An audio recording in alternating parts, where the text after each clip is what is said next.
The silence comes first, wrong and sharp, cutting through the morning air like a blade through bark. Where 7-year-old Aiyana's laughter should bubble up from the stream, only water runs over stones. Her small fishing basket sits abandoned on the muddy bank, woven reeds still damp with dew, but no small hands guide the willow trap through the shallows. The forest holds its breath, waiting. The wrongness spreads through the settlement like smoke from wet wood. Aiyana's mother, Nayeli, calls out in the rhythmic way that usually brings children running, long, melodic tones that carry across the woodland clearings where their people have lived for countless generations. But today, the call returns empty, echoing off oak and maple without the bright response that should follow. Something fundamental has shifted in the morning's pattern, and the very air seems to thicken with unspoken dread. If you're drawn to these untold stories of life in ancient America before European contact, subscribe for more glimpses into the wisdom and challenges of the 1491 world. These are the human moments that shaped a continent.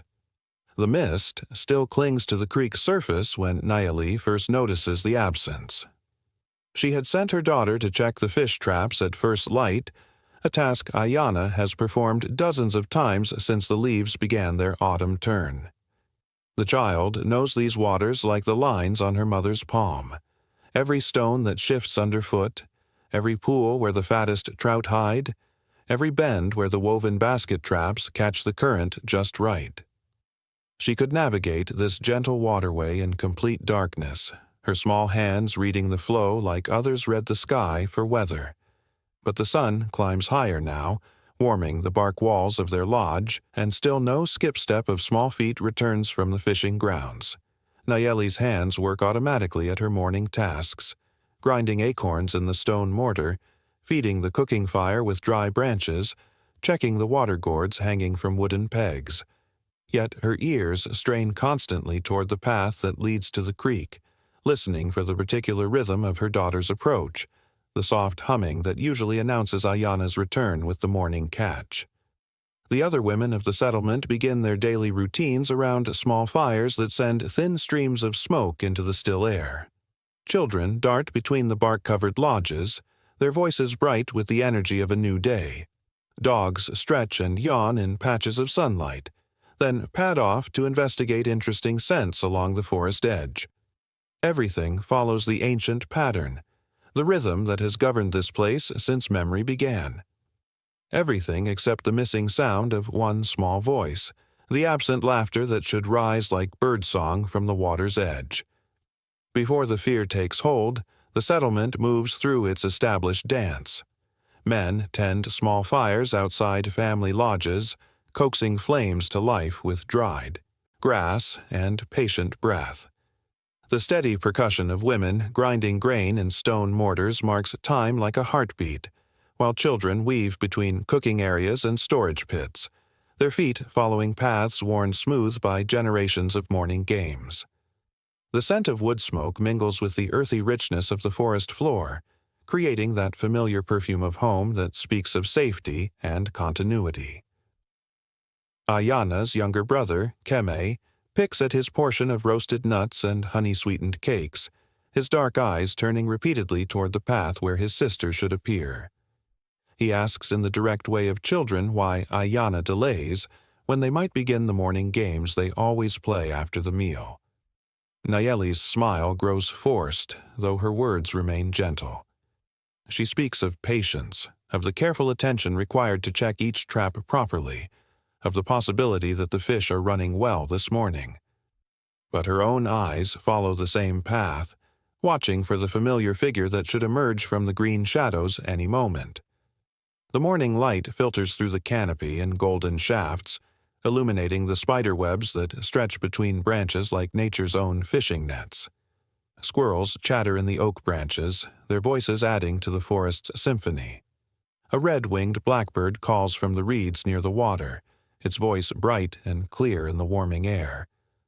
All the sounds speak of normalcy, of another day beginning like countless others in this place where the rhythm of seasons marks the passage of time more reliably than any human counting. But gradually, the other mothers begin to notice. They exchange glances over their work, quick looks that carry the weight of shared understanding. Children do not simply vanish in this place where every stream and boulder has been known for generations. The forest that surrounds their home may stretch beyond sight, filled with deer paths and secret groves and hidden clearings, but it is not wilderness. It is home, mapped in memory and story, safe as the walls of their lodges. Each tree has been climbed by curious children, each pool tested for depth and current, each trail walked by countless feet. Yet something feels different this morning. The familiar woods seem to lean inward, their shadows darker and more complex than usual. The very air carries an undertone of tension, as if the forest itself senses disturbance. Dogs pace restlessly at the settlement's edge, their ears pricked toward sounds too subtle for human perception. Even the birds seem quieter, their songs more sporadic, as if they too feel the wrongness that spreads through the morning like ripples on still water. When the sun reaches its peak, casting short, sharp shadows beneath the oak grove, the search begins in earnest. Tomas, Aiyana's father, follows the creek's edge with the practiced eyes of a hunter who has read sign in mud and sand since boyhood. His weathered hands move aside reeds and cattails with deliberate care, searching for any trace of his daughter's passage. The soft earth near the water tells stories to those who know how to read them. The delicate prints of raccoons coming to drink, the broad tracks of deer following ancient paths to water, the slide marks where otters play in the shallows. He finds Aiyana's small footprints easily enough at first. The distinctive pattern of her rawhide shoes shows clear and sharp in the morning soft mud, marked by that small patch of leather his wife sewed over a torn seam just days ago. The tracks lead confidently along the familiar route toward the deeper fishing pools, each step purposeful and sure. Here she stopped to examine a particularly interesting stone. There she knelt to adjust a trap that had shifted in the current. Everything normal, everything expected in the routine morning check that has become as natural to her as breathing. But at the wide bend where the creek curves around a massive fallen log, a landmark the children use for countless games, the story changes. The footprints become confused, overlapping, as if Aiyana stopped suddenly and turned in circles, uncertain of direction. Here in the soft earth, Tomas reads confusion, perhaps fear, definitely hesitation. His daughter's tracks show a moment of indecision that makes his jaw tighten with the first true touch of alarm. The child who could navigate these waters blindfolded has somehow lost her way in the most familiar territory. More disturbing still, the clear trail veers sharply away from the water's edge, heading into the denser woods where old-growth trees create a canopy so thick that even midday light filters down in scattered patches. This makes no sense. Aiyana knows to stay near water, knows that the creek will always lead her home. Yet the tracks show her leaving the familiar path, pushing into undergrowth that grows thicker with each step away from the stream. Tomas calls out, his voice carrying the deep authority of a father's command that has always brought immediate response. Aiyana, ya-na. The sound rolls through the trees, bouncing off bark and stone, seeking any hollow or clearing where a small voice might answer. But only silence returns, broken by the rustle of leaves and the distant murmur of water over stone. He follows the new trail deeper into the woods, noting how it weaves between massive tree trunks, sometimes disappearing entirely on the thick carpet of fallen leaves that muffles all sound and obscures all sign. Broken twigs mark the path, small branches snapped at child height, as if Aiyana pushed through the undergrowth in haste or confusion. Each broken stem points deeper into the forest's heart, away from water, away from the settlement, away from everything familiar and safe. The trail speaks of speed, perhaps panic, definitely movement without the careful attention to direction that any child of this woodland community learns before they can walk properly. Something has frightened, his daughter badly enough to send her running blindly into country that grows stranger with every step. Behind him, other searchers spread through the woodland in a pattern perfected over generations of hunting and gathering. Their voices create a network of sound that speaks of organized effort and growing urgency. Nayeli moves like a woman possessed, checking every hollow log and rock overhang where a frightened child might hide. Her sister-in-law examines the ground around every stream crossing, looking for sign of Aiyana's passage. The settlement's grandmother, whose eyes have grown cloudy with age but whose memory spans 7 decades of forest knowledge, stands at the edge of the clearing and calls instructions to the searchers in the old language, her words carrying the accumulated weight of experience. As afternoon shadows begin to lengthen, stretching dark fingers between the trees, the searchers gather where the main trail splits into multiple paths leading deeper into unknown country. The weight of decision settles on them like the first chill of evening air. The broken twig trail has divided here, one set of marks leading toward the high ridges where ancient cedar groves stand in cathedral silence, another veering down toward the distant sound of flowing water, a larger creek that runs swift and deep through rocky channels carved over countless seasons. The trail signs grow fainter in both directions, scattered impressions that could be child tracks or merely the passage of small forest creatures following their own mysterious purposes. Tomas kneels in the soft earth, his fingers tracing marks so subtle they might be imagination, trying to read certainty from signs that refuse to speak clearly. Each moment of delay allows the day to burn away toward the approaching night, when search becomes infinitely more dangerous and the forest transforms into territory where even experienced hunters can lose their way. The other men stand in a loose circle, their weathered faces reflecting the same frustration that gnaws at Tomas. Each searcher carries the tools of their trade, stone knives for cutting through thick undergrowth, coiled cordage for climbing steep banks or crossing difficult water, fire-starting bundles wrapped in birch bark in case darkness finds them still abroad. Their hands rest on these implements with the unconscious confidence of lifetimes spent in the forest. Yet today the familiar woods seem to have turned stranger, hiding their secrets behind walls of green shadow and suspicious silence. The argument, when it comes, burns quick and low like fire fed with dry grass. Tomas wants to follow the ridge trail, believing that a confused child would naturally climb toward high ground, seeking the safety of an overlook where the eye can read the landscape for familiar landmarks. His brother-in-law counters with equal certainty that children always seek water when lost, drawn by thirst and the comforting sound of flowing, streams that speak of life and direction. Both men speak with the desperate conviction of fathers, their voices tight with controlled emotion and the knowledge that wrong choices have consequences that echo through generations. Neither wants to consider the possibility that they might choose incorrectly, that their decision could send precious searchers away from their daughter while the day burns toward darkness. The forest around them seems to press closer as the debate continues, shadows deepening between massive trunks, the air cooling with the subtle shift that speaks of approaching night. Somewhere in that green maze, a small girl faces the advancing darkness alone, perhaps hungry, certainly frightened, possibly injured. The thought drives through each parent like a blade of cold iron.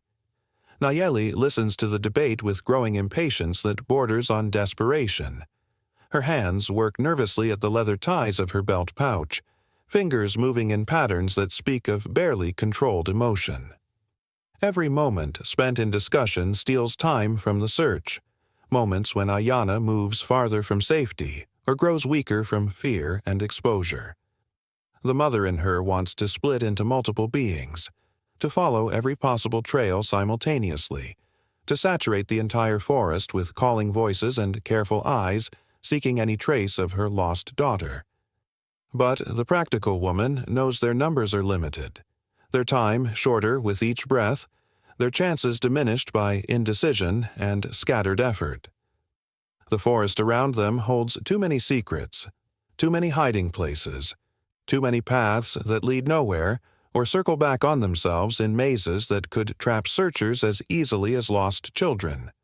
They must choose direction and commit to it completely, gambling everything on wisdom and intuition, and the hope that love can guide them true. The decision fire burns bright in a small clearing where fallen trees create natural seats, its flames casting dancing shadows on faces etched with worry and determination. The settlement's elder women have arrived, bringing water gourds and travel food, their presence adding weight and wisdom to the council that must now choose direction. Grandmother Itza speaks first, her voice carrying the accumulated authority of 7 decades in these woods. 7 decades of watching children grow and face the forest's challenges and occasionally fall victim to its hidden dangers.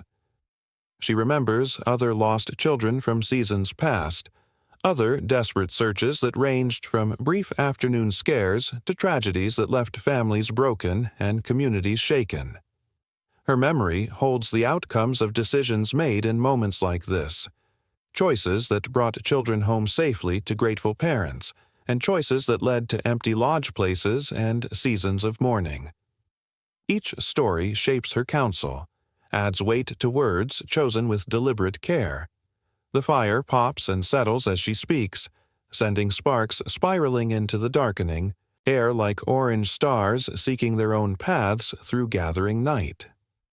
"Water calls to the lost," she says, gesturing toward the sound of the distant creek with a hand marked by age spots and old scars from decades of gathering and preparing food for her people.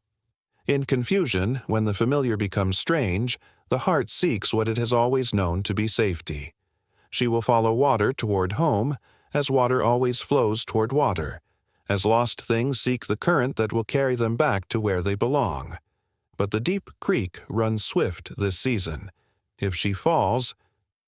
The sentence hangs incomplete in the cooling air, but everyone understands its ending. The larger stream offers both hope and terror in equal measure.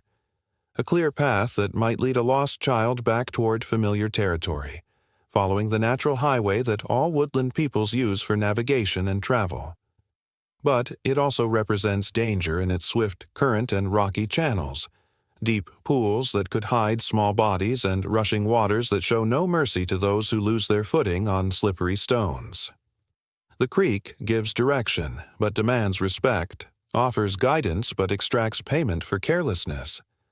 Tomas nods reluctantly, acknowledging the elder's wisdom while fighting his own hunter's instincts.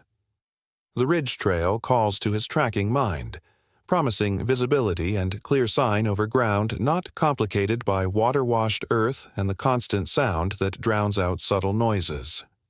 From high ground, a searcher can see far, can read the landscape like a great map spread beneath the sky. But his daughter is not game to be tracked by broken brush and disturbed earth. She is a frightened child who might indeed seek the comfort of running water, the liquid voice that speaks of home and safety, and the promise of eventually finding familiar territory. The choice tears at him with brutal simplicity. Split the searchers and risk missing her entirely as parties follow different paths through the vastness, or concentrate their efforts and gamble everything on a single direction. Wrong choices in either direction could mean losing her forever, could transform this day of searching into a season of grieving. The fire burns lower as they debate, each flame a reminder of passing time, each shadow a warning of approaching darkness that will change everything about their search. The firebrands cast wild, dancing light across the forest as the searchers move through darkness thick as black wool, their flames creating moving circles of visibility in the vast night that surrounds them. Each torch burns bright for precious minutes before guttering toward extinction, requiring careful tending with dried grass and bark to maintain its life. The sound of the deep creek grows stronger with each step, its voice changing from distant murmur to urgent rush as they approach the rocky channel where swift water cuts through ancient stone, carved smooth by countless seasons of flowing. Tomas leads the way, reading sign by flickering firelight that transforms familiar territory into an alien landscape of dancing shadows and uncertain footing. Behind him, the other searchers spread in a loose line, their torches creating a constellation of small suns moving through the darkness. Their voices rise in the traditional call-and-response pattern that carries farthest through forest acoustics, each searcher adding their voice to the network of sound that might guide a lost child home. Aiyana, Aiyana. The names ring out in perfect rhythm, repeated by multiple voices in the old pattern that their people have used for generations to maintain contact across distance and through difficult country. Between the calls, they listen with desperate intensity for any answering sound, a small voice crying for help, the splash of movement near water, even the crack of a breaking stick that might signal human passage through the undergrowth. But the creek's own voice dominates the night, its liquid roar over stone and fallen log drowning out subtler sounds with white noise that could hide a dozen calling children. The rushing water beside them runs black and silver in the torchlight, its surface broken by rocks that could easily conceal a small body or trap someone who stumbled in the darkness. The current runs strong enough to carry away anything that falls into its embrace, swift enough to transform a moment's carelessness into irreversible tragedy. Their torches create a moving circle of warmth and visibility in the immense darkness, beyond which the forest becomes unknowable territory where familiar landmarks disappear and even experienced woodsmen can lose their way. Night sounds emerge from the shadows, the hunting call of owls, the rustle of small creatures moving through undergrowth, the distant crack of branches settling under their own weight. Each sound might conceal what they desperately seek to hear, the voice of a lost child calling for rescue from somewhere in the vast darkness. The discovery comes almost by accident when Nayeli's torch illuminates a small depression in the muddy bank where seasonal flooding has left the earth soft and receptive to impression. There, pressed deep into damp soil, still marked by the creek's spring rise, they find what they have searched for since dawn, a clear impression of Aiyana's foot, pointing downstream toward territory that should be familiar but has become strange in the altered perspective of emergency and night. But this track tells a different story than the confused wandering they have followed through the long day. This print shows purpose, direction, a child moving with intention along a path she recognizes. The broken twig trail suddenly makes sense, revealing not panicked flight into unknown country, but deliberate movement toward a destination that exists in a 7-year-old's memory. A favorite fishing spot downstream where Aiyana sometimes goes with her older cousins, Aiyana. Secret place hidden behind falling water where children play games and share secrets. Hope flares bright as torch flame as they hurry along the creek's edge, but tempered by the growing dangers of night travel over uncertain ground. The rushing water beside them reflects their firelight in fractured patterns, its surface broken by stones that could hide obstacles or trap unwary feet. Every step requires careful attention in the uncertain light, every footfall a conscious decision between speed and safety. Behind them, the settlement sleeps, trusting in their success, depending on their safe return with the precious burden they have spent the day seeking. The creek bends around a massive boulder, and their combined calls finally receive the answer they have prayed for through long hours of searching. Faint but unmistakably human, a small voice rises from somewhere ahead, weak with exhaustion and fear, but alive, wonderfully alive. Aiyana's response guides them around the great stone to a shallow cave behind a curtain of falling water, where the frightened child has taken shelter, too scared to venture into the darkness but safe from the night's predators and the creek's hungry current. The reunion burns bright as starfire in memory's keeping, a moment that will be told and retold around winter fires for generations. Small hands cling desperately to familiar arms, tears of relief mixing with the spray of falling water, voices raised in gratitude to the spirits that watch over lost children and desperate parents. They wrap Aiyana in warm robes, feed her dried berries and clear water from clean gourds, check her carefully for injury by torchlight. She is unharmed but exhausted, confused by the strange acoustics of the waterfall that made their earlier calls sound distant and distorted, too frightened by approaching darkness to risk leaving her secure hiding place even when she heard voices seeking her. The journey home takes most of the remaining night, moving carefully by torchlight along paths that seem different in darkness, transformed by shadow and flame into unfamiliar country that requires constant attention and careful navigation. They travel in close formation, with Aiyana carried securely in her father's strong arms, their voices maintaining the traditional travel songs that keep spirits high and feet moving steadily through the difficult hours before dawn. Behind them, the forest settles back into its natural rhythm, holding the day's drama lightly in its vast memory like one more story among the thousands it has witnessed. As the first light touches the eastern sky, painting the treetops with gentle gold and rose, they emerge into their settlement's clearing to find cooking fires already burning and the community gathered to welcome them home. The rescue becomes part of the village's oral tradition before the morning meal is finished, already taking on the polish and weight of a story that will be told and retold, carrying its lessons forward to future generations who will face their own moments of loss and desperate searching in the green heart of the ancient woods that shelter and challenge all who call them home.